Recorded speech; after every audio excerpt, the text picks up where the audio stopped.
Seats aren't available for non-family, so you'll have to stand.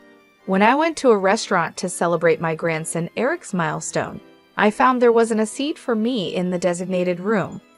As I exchanged glances with the relatives who arrived at the same time, Olivia, the wife of my eldest son Jacob, threw a shocking statement at me. I felt a rush of anger, but a tap on the shoulder from my brother Patrick calmed me down. I said, "I guess we should head home then," and to my surprise, everyone immediately responded with yes to my question. We made a U-turn on the spot. Despite hearing shouts and the loud noise of breaking dishes behind us, I ignored them and headed home, where I immediately took a certain action. My name is Kelly. I'm a 51-year-old office worker for a company that runs multiple restaurants. Although I'm officially listed as a store advisor, I mostly work from home. This is partly because I was born with a handicap in one leg. I don't use a wheelchair, but I can't walk without a cane, making me hesitant to go to crowded downtown areas or use public transportation. Embarrassingly, I don't visit the restaurants my company operates very often. Of course, I know this isn't good, but since losing my husband Jack suddenly to illness 3 years ago, my life has felt empty. Now I live alone in a smaller condo arranged for me by my brother Patrick. I gave the condo where I lived with Jack to my married son and his wife about 2 years ago. Some people ask if I'm lonely, but when weighing the freedom of being alone against the loneliness, the appeal of living freely wins out. Part of this is because my relationship with my son's wife Olivia is terrible. Olivia is 10 years younger than my son Jacob, currently 25. She is stylish, beautiful, and was popular as a college student model while attending a prestigious university. I've heard she appeared on TV several times. She was expected to become a news reporter with the title of Miss University, but she got pregnant with Jacob's child during the summer of her junior year, and they had a shotgun wedding. At first, she took a leave of absence from college with plans to return after giving birth, but she suffered from severe morning sickness and her health got worse. Olivia worried that her beauty would be ruined and threw a tantrum, saying, "I don't want to be seen in public looking like this," and dropped out of college. At the same time, she became irritable over her uncontrollable physical condition and started behaving hysterically towards my son Jacob. "Mom, please, no matter what I do, thinking it's for the best," Olivia just screams and rejects everything. The house is a mess, and it's bad for the baby's prenatal environment. "I need your help," begged Jacob.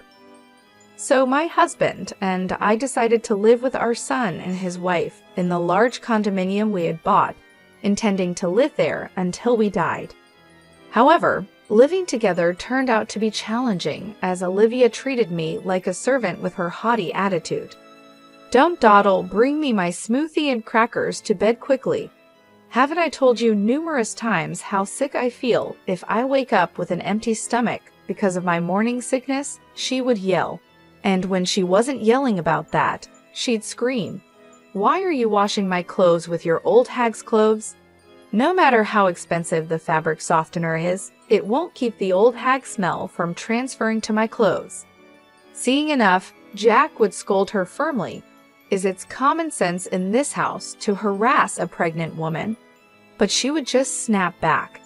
Even when Jack suggested that Jacob talk to her, Jacob would say, "It's impossible." Nothing makes sense to Olivia right now. "I wish you could just deal with it, Mom," laughing it off. As infuriating as it was, the fact that Olivia was pregnant made it so we had no choice but to endure her behavior. Had Jack been his usual self, perhaps he could have taken a firmer stand against Olivia and Jacob. But looking back, Jack's body was probably already being slowly ravaged by disease at that time. Olivia had cluttered Jack's study and living room, which should have been his places of relaxation after hard work, with her beauty devices, leaving no space to rest. Even trying to soak in the large bathtub we had ordered to relieve his fatigue was impossible. "Taking a bath with that old bugger gives me the chills. Just use the shower stall instead," she would say. I faced such verbal abuse, yet Jack would say, arguing with those two just tires me out more, deciding it was best to endure it himself. Seeing Jack's attitude, Olivia and Jacob, instead of reflecting, escalated their tyrannical behavior even further. As I busily managed the household chores, dragging my ailing leg around, they paid no mind. "I never want to end up like that disgraceful old hag, no matter how old I get," she said, insulting me to the visiting beautician while pointing at me. The beautician was at a loss for words at the sheer nastiness of their comments, but Olivia didn't care. "We really wanted to hire a younger servant, but you know how hard it is to find someone reliable these days, right? So we settled," she declared. Even as these words were spoken, I continued my chores in silence, my leg aching and my heart full of anger towards Olivia and Jacob. As these days went on, Olivia's due date arrived, and she gave birth to a healthy baby boy. Holding his first grandson, named Eric, Jack teared up a bit when the tiny hand tightly grasped his finger. Seeing this, I nearly cried myself. The innocent smile of the baby made me want to wash away all resentments and negative feelings. But that thought was short-lived when suddenly I received news that Jack had collapsed at work. Panicked, I rushed to the hospital while trying to contact Jacob on his mobile phone, but it remained unread with no return call. Reluctantly, I asked the company to contact him on his work-issued mobile phone, but that too was in vain with no response. Hoping at least to let Jack see his grandson Eric, I contacted Olivia's mobile phone. I asked her to bring Eric to the hospital. "I'm in the middle of a hair treatment at the salon, so it's impossible," she laughed and refused. "Then I'll come to the salon to pick up Eric myself." Do you really think I'd entrust a baby to an old hag who can barely walk with a cane? With that, she hung up the phone. Still, I didn't give up and kept calling Olivia and Jacob's mobile phones. But in the midst of this, the operating room light went off. Then the doctor came out and informed me that Jack had just passed away. My memories of the time that followed are a complete blank. All I can recall is a hazy scene, as if viewed through frosted glass. After the funeral, which took place amid this haze, I came down with the flu. "Olivia, the baby might catch it, which would be terrible," she exclaimed dramatically and told me to leave the house immediately. Already emotionally damaged by Jack's sudden death and physically weakened by fever and cough, I had no energy left to argue with hysterical Olivia.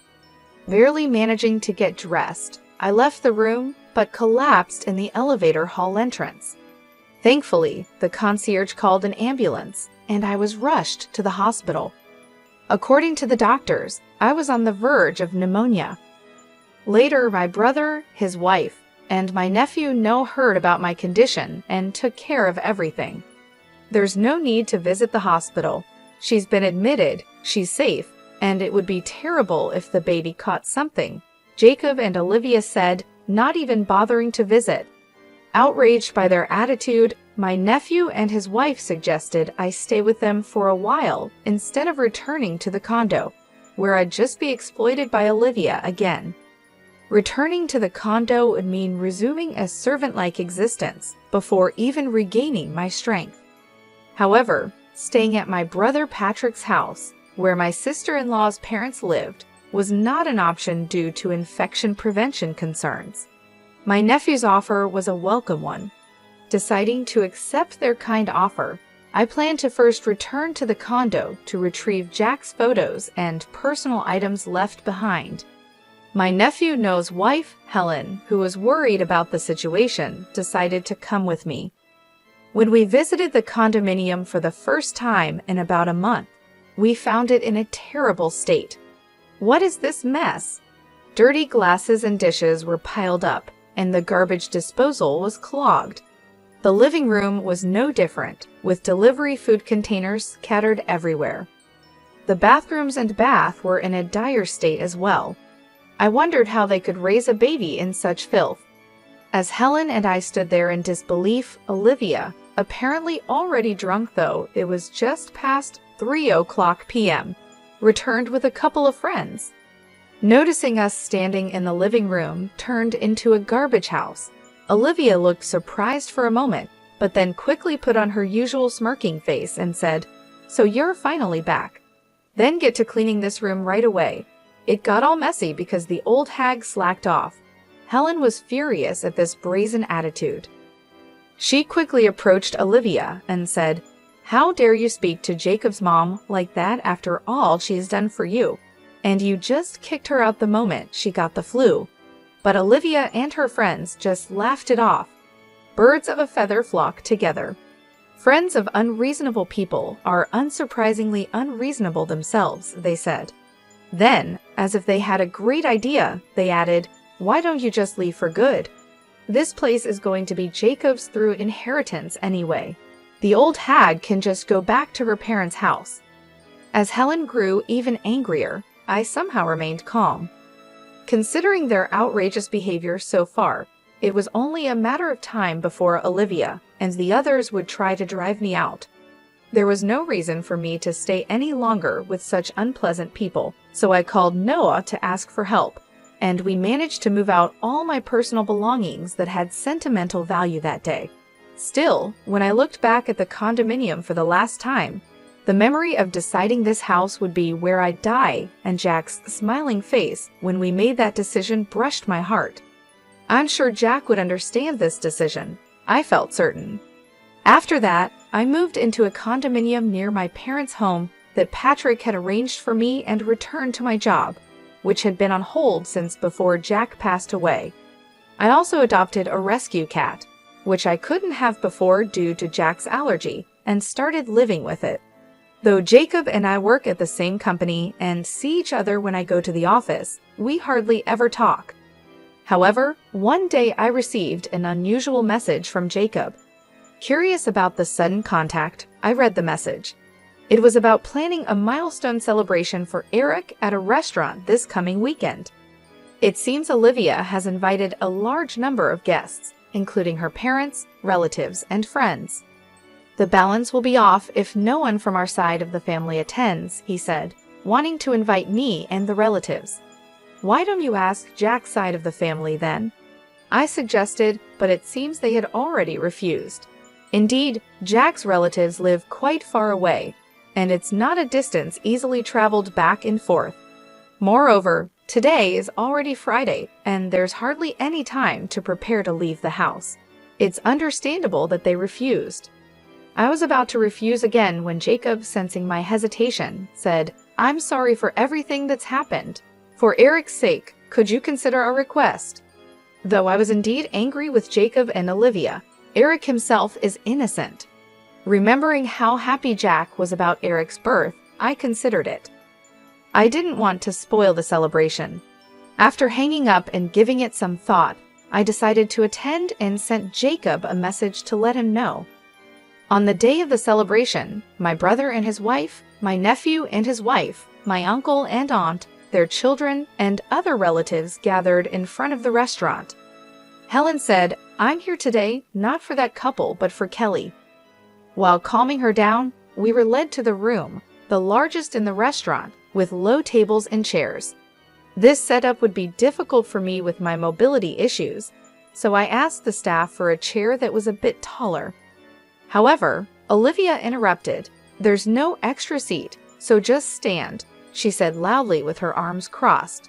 Seeing Olivia's smirking face, I felt more dumbfounded than angry, wondering how she could be so mean even now. Then, impulsively, I called out to my relatives, "Shall we go back home then?" Without hesitation, they all responded, "Yes." The guests on Olivia's side became unsettled by this. Olivia's parents came forward, apologizing to me and my brother and his wife, while hurriedly scolding Olivia. But Olivia, scolded in front of her relatives and acquaintances, became angry and started throwing anything she could get her hands on, like vases, framed pictures, and dishes. Screams, shouts, and the sound of things breaking filled the room, but we left without paying any further attention. Once the relatives and I had left the restaurant, Patrick and I decided to hold a strategy meeting in preparation for what was to come. The company where I, the late Jack, and Jacob worked was originally built by my grandfather. It's a family-owned business where our relatives own more than half of all shares, with my real brother Patrick currently serving as the CEO. Jack was Patrick's close friend since college and joined the company at Patrick's request after graduating. He married a woman who was a clerk there and had a son, Jacob. But after a long illness, his wife passed away when Jacob was in the 8th grade. Patrick, seeing Jack juggling work and home life alone, suggested I marry him, probably concerned about my future due to my disability and lack of social connections. Initially hesitant, I was swayed by Jack's words. "I'm a single father with a child, but I intend to take good care of you. Would you become part of our family?" Jacob, who became my stepson, neither showed hostility nor warmth towards me, his new stepmother. Believing it was unreasonable to expect more from Jacob so soon after losing his mom, I resolved to do my best as a stepmother when Jacob was about to graduate from college. "I want to work at the same company as Dad and Mom," Jacob said, which moved me to tears. However, this peaceful period ended when Jacob had a shotgun wedding with Olivia. After living with Olivia for a while, I couldn't ignore her domineering behavior and decided to have Jacob firmly speak to his wife. I waited for Jacob in the company's underground parking lot, but instead of seeing him alone, I saw Jacob with his arm around a married colleague, unaware I was standing just a pillar away. They were getting intimately close. The shock was enough, but then Jacob told the woman, "What if someone sees us here? We'd both get fired." She confidently replied, "I won't make such a mistake, and even if my affair gets exposed, the company can't fire me. After all, I'm the president's step-nephew." Unaware of my shocked state, Jacob continued, "My real mom was just a country girl, but my stepmother, even if just in name, is the company's executive vice president and the granddaughter of the founder. So she owns a significant share of the stocks and assets. When she passes, all of that will be mine." Then he drove off with the woman. Overwhelmed by what I had just heard, I returned home, unable to tell Jack. Replaying Jacob's words in my head, I gradually understood why Olivia always spoke so disdainfully of me and why Jacob never reprimanded her. It was as if peeling back layers to reveal the truth. Olivia likely received a similar explanation from the beginning of their marriage. I'm just a stepmother after all, and they believe I'm merely a tool they can treat however they please until they inherit the estate. Both Jacob and the grandchild yet to be born feel they are entitled to everything.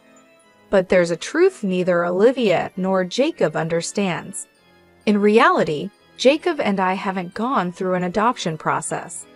Legally, Jacob is nothing more than Jack's stepchild with no right to inherit my estate. Needless to say, for Patrick, being the CEO, Jacob is nothing more than a step-nephew, if even that. Recovering from the shock, I immediately consulted with Patrick, Noah, and Helen. Following their advice, I took steps at the City Hall to ensure no unauthorized adoption could take place. Additionally, in case of any eventuality, I arranged to entrust the management of my personal assets to a lawyer, a process that was nearly completed when Jack passed away. Jack's own estate, having been mostly spent on his first wife's illness, consisted of little more than savings and life insurance. I quickly renounced my inheritance. The reason the condominium wasn't discussed during the inheritance talks is because it was never part of the estate to begin with. It's frightening how greed can blind people. Jacob and Olivia, thinking the condominium was Jack's, probably rushed to kick me out after I renounced the inheritance. I backed down quietly, not just because I wasn't in the best of health, but also because I pitied young Eric and didn't want to disrupt his living situation drastically. But this time, I've reached my limit. I originally intended to file for an eviction due to illegal occupancy of the condominium during the milestone celebration, so I promptly began the process with my lawyer. Olivia's parents dragged her to the company to apologize. We were told by Olivia that we shouldn't visit because she needed to get along with the family of the person she married. that the birth and everything would be managed by Jacob's family since an heir is being born, and we took her word for it. We had no idea things had come to this. We're truly sorry." No sooner had they been let into the living room than they apologized over and over, but it was too late for regrets. Hearing the commotion, Jacob also came running. "I had no idea my wife could be this unreasonable. I truly am sorry for what I've done to Mom," he said. But when Olivia started crying, he said to her, "We're getting a divorce. Take the kid and get out of that condominium." The look he gave me, almost growling, truly sent shivers down my spine. Seeing my reaction, Patrick looked at Jacob with a cold gaze and said, "You know that store is part of our company's chain, right? Considering the fuss you've made, you'll both be paying for the damages. As for you, stay home until you receive an official summons from the company." He then firmly kicked everyone out of the reception room. Afterward, Patrick began preparations to fire Jacob, consulting the company's legal advisor right after the milestone celebration incident. He was furious, saying, "Not only is Olivia's disgraceful behavior appalling, but Jacob's negligence in letting her run wild is just as bad. They even destroyed store fixtures and decor. Firing him is only natural, right?"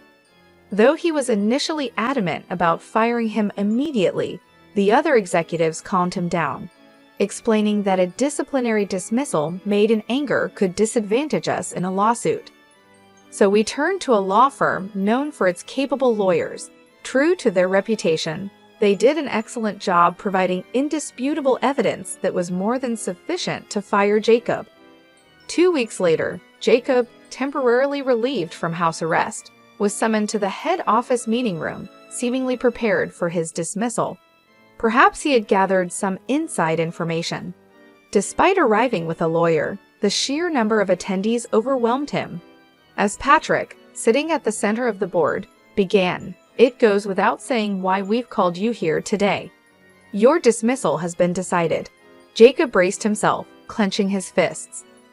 "Mr. Jacob Miller, you are hereby dismissed." Patrick, acting as president, began reading the notice of dismissal to Jacob. His lawyer immediately objected. "My client admits to the troubles with his stepmother Kelly, but insists that connecting this to his dismissal is wrongful termination." A voice rose. Glancing at Jacob beside him, he seemed quite pleased, nodding in agreement. "There's no excuse for my ex-wife's rudeness at the recent milestone celebration, but that was a private matter. Isn't it wrong to fire me over it?" he argued. Then, conspicuously placing a voice recorder on the desk, he said, "I'm also prepared to report this as harassment to the media, if necessary," with a smug face.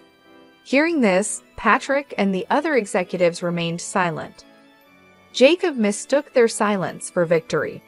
"You're aware of the public backlash against companies that violate compliance, right? Are you sure you want to fire me knowing what will happen?" he provoked further. At this point, Jacob's lawyer, not showing the expected signs of disturbance, but rather a hint of a smirk, seemed puzzled. Yet Jacob, ever so confident, failed to notice. Patrick then asked in a deeper voice than usual, "Oh, so you wish to continue working with us?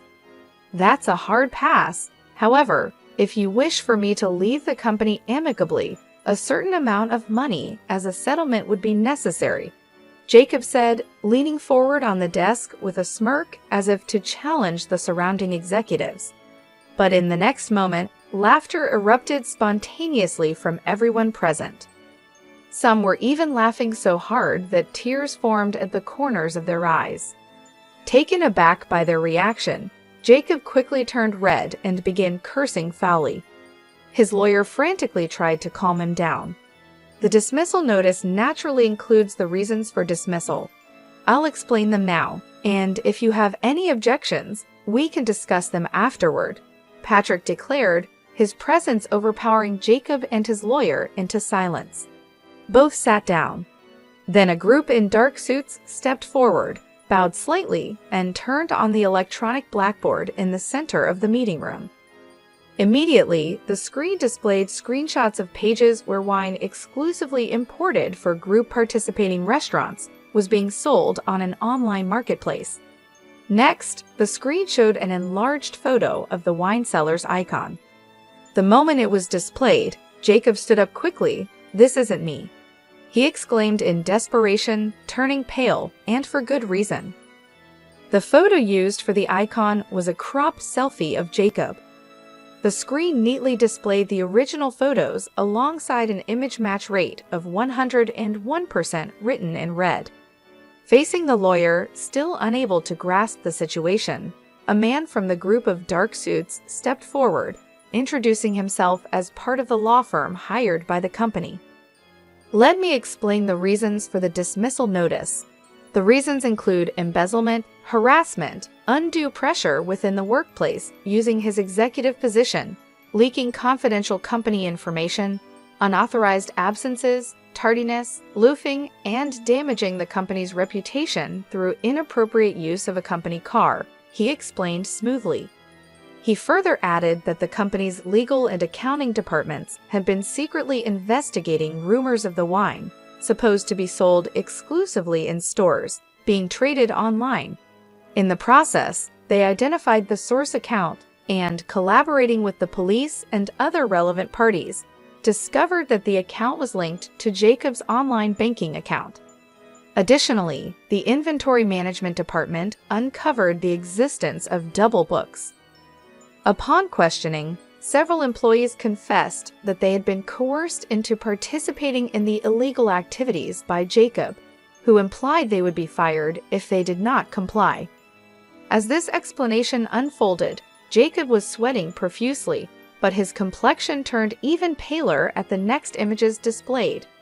It was a video, seemingly taken secretly with a mobile phone, capturing Jacob as he subjected female interns and temporary staff to sexual harassment and unbearable words. Jacob's lawyer, standing by, couldn't take his eyes off the repeating video, mouth agape.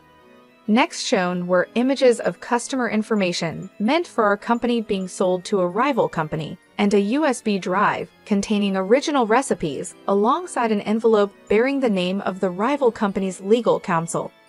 Seeing this, Jacob's face turned from pale to ashen, and his hands trembled on the desk. Our lawyer continued without hesitation, explaining why the USB was transferred from the rival company. Actually, suspicions about the source of this confidential information had arisen even before it was utilized. Upon rechecking the acquisition method, it was found that an employee of the rival company had obtained it from Mr. Jacob Miller in exchange for a significant amount of cash, he explained.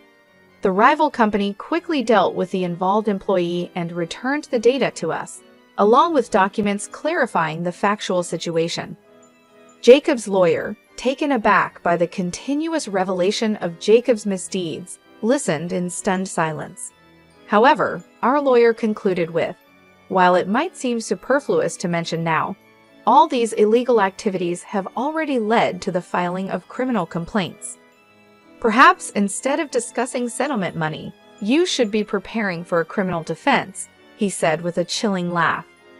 Jacob's lawyer turned red-faced. "I've heard nothing of this from my client. I cannot represent him under these circumstances. I resign," he exclaimed, glaring at Jacob before storming out of the room. Left alone, Jacob's initial bravado disappeared, and he slumped in his chair. Before he knew it, the women he had harassed in the video lined up in front of him. "We will be filing for damages as well," they firmly declared. Adding insult to injury, our lawyer continued, "Moreover, it has been confirmed through social media posts that you've been unfaithful with multiple women using company resources, even during work hours, and engaged in inappropriate actions in public. The company will, of course, include these actions in its claims for damages. So please be prepared for that," he stated, speaking pleasantly but with no smile in his eyes. Jacob finally collapsed from his chair, sitting on the floor in defeat. As Patrick and the lawyer had declared, Jacob was swiftly dismissed for misconduct. In the investigation that followed, Jacob, who was interrogated for embezzlement, tried to negotiate a settlement to avoid a prison sentence. However, finding a willing lawyer proved difficult, and he struggled to even pay the retainer fees. Eventually, he managed to cover the lawyer fees and compensation payments using the inheritance from his father, avoiding jail time for embezzlement. Yet, unable to prepare for the compensation claims for leaking confidential information, the emotional damages claimed by the women, and the defamation lawsuits, Jacob found himself buried in debt. Olivia, understandably furious at being quickly discarded by Jacob for his own protection, filed for asset division, damages, and child support. In a defiant stance, Jacob demanded, "Then let's have a DNA test for the child," prioritizing the investigation of paternity over financial concerns. Confidently agreeing, Olivia was shocked when the results showed the child wasn't Jacob's biological offspring. Investigations by a detective hired by Jacob revealed Olivia had multiple partners at the time of their shotgun marriage, one of whom was the biological father, disproving any parental relationship between Jacob and the child. However, legally, Eric was still considered Jacob's child. Knowing he couldn't escape from the obligation of child support, Jacob initiated mediation to confirm the absence of a parental relationship. While a lengthy resolution was expected, the public exposure of Olivia's turbulent private life in court was something her parents wanted to avoid at all costs, leading to an explosive reaction. "Stop bringing shame upon us. Enough with your antics," they demanded, forcing Olivia to withdraw all claims for asset division, damages, and child support. Then Olivia, for reasons known only to her, demanded of Zachary, "You're the father of this child, so you should acknowledge paternity and pay child support." The biological father of her child, Zachary, who was married, refused to acknowledge his responsibility. Zachary was afraid his wife would find out, so he offered to pay some child support. But Olivia was not satisfied. She took the child and confronted Zachary at his home while he was away. "Don't you think it's terrible that your child and mine, sharing the same father, aren't acknowledged and don't receive proper child support?" she boldly stated. Zachary's wife, caught off guard by this revelation and already dissatisfied with her husband, promptly divorced him. She transferred all desirable assets, including a new house, savings, and stocks, into her name before kicking Zachary out with nothing. Initially, Olivia smirked at Zachary's divorce, thinking she could be the next wife. But upon learning he had lost all his assets and was ousted from his father-in-law's company, becoming unemployed, she quickly withdrew. Despite the cause being his own infidelity, Zachary felt his happiness had been destroyed and blamed Olivia. "All of this is her fault," he said.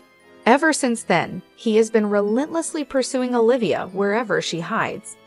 Terrified by his obsession, Olivia's parents, to avoid collateral damage, took in only their grandson Eric and disowned Olivia, kicking her out of their home. Left with nowhere to go and no one to turn to, Olivia resorted to night work to support Zachary, now a drunk and unemployed, as I was informed by a detective I had hired for a follow-up investigation. Meanwhile, Jacob, after all the trials had concluded, was left with a mountain of debt and alimony payments. A claim for me for the restoration costs of the condominium seemed to be the final blow. Trying to make a comeback proved futile as he couldn't find stable employment and resorted to juggling short-term jobs, inevitably falling behind on repayments. There was a time when he possibly couldn't afford a mobile phone and called from a public phone, pleading, "Please, I need help," but the call ended in silence after I remained quiet. Rumors suggest he was last seen being taken to a work site by barely legal debt collectors, but his whereabouts since then remain unknown. As for myself, taking this experience into account, I've become more actively involved in work. I used to think of myself as a decorative executive, a burden to my family, contributing nothing. However, during this ordeal, the company's female employees encouraged me. Even with accessible stores, its true usability can't be known without directly asking the users. Kelly, you could surely bridge that gap. Have more confidence in yourself. Getting more involved in on-site work made me realize I had become a pro at finding reasons for why I can't do this or that's impossible. Regretting not realizing this sooner, I'm now 51 with 9 years left until retirement. Rather than mourning the irretrievable past, I'm determined to make the most of these next 9 years. My current goal is to earn an extension of my retirement from Patrick and our relatives, and to report this achievement to Jack, who has passed away.